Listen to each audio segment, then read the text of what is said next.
Star plus के famous serial गुम है किसी के प्यार में के बारे में हम बात कर रहे हैं, जहां पे भोसले परिवार का ड्रामा तो खत्म होने के नाम ही नहीं ले रहा है। एक के बाद एक नए नए ड्रामे हो रहे हैं, एक के बाद एक नए नए कांड किए जा रहे हैं।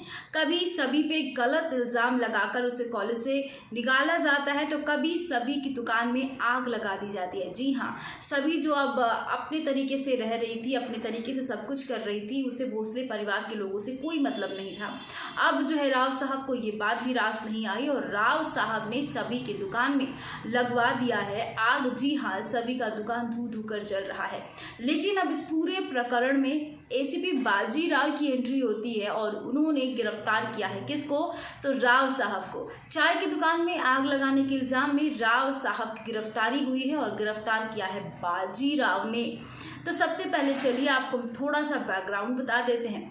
दरअसल हुआ कुछ यूँ कि पिछले कुछ दिनों से जो भोसले इंस्टीट्यूट के सेम आगे जो चाय की दुकान है, वहाँ पे सूर्य प्रकाश सर आए। जो सूर्य प्रकाश सर भोसले इंस्टीट्यूट में क्लास लेने वाले थे, लेक्चर लेने वाले थे, वहाँ पे जब सभी की दुकान पे IAS चाय वाली देखा तो वहाँ आ गए और सभी से बहुत सारे सवाल किए, सभी ने आंसर दिया। वहीं पे उनका लेक्चर खत्म हो गया। एक तो पहला झटका लगा राव साहब को। दूसरा झटका ये कि जब रीवा और ईशान की सगाई हो रही थी, उस समय हरिणी को होश आया तो जो ईशान है वो सगाई छोड़कर चला गया और काफ़ी देर बाद लौटता है जब रीवा वापस जाने वाली होती है।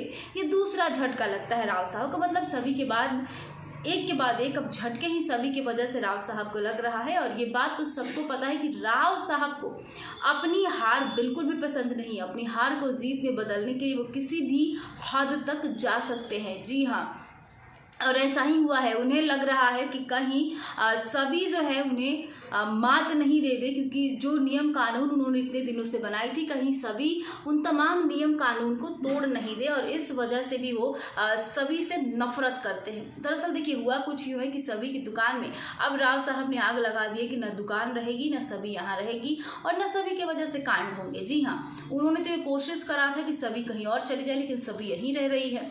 अब जो है एसीपी बाजीराव को कहीं से CCTV फुटेज मिल जाता है और वो इस इल्ज़ाम में राव साहब को गिरफ्तार कर लेता है।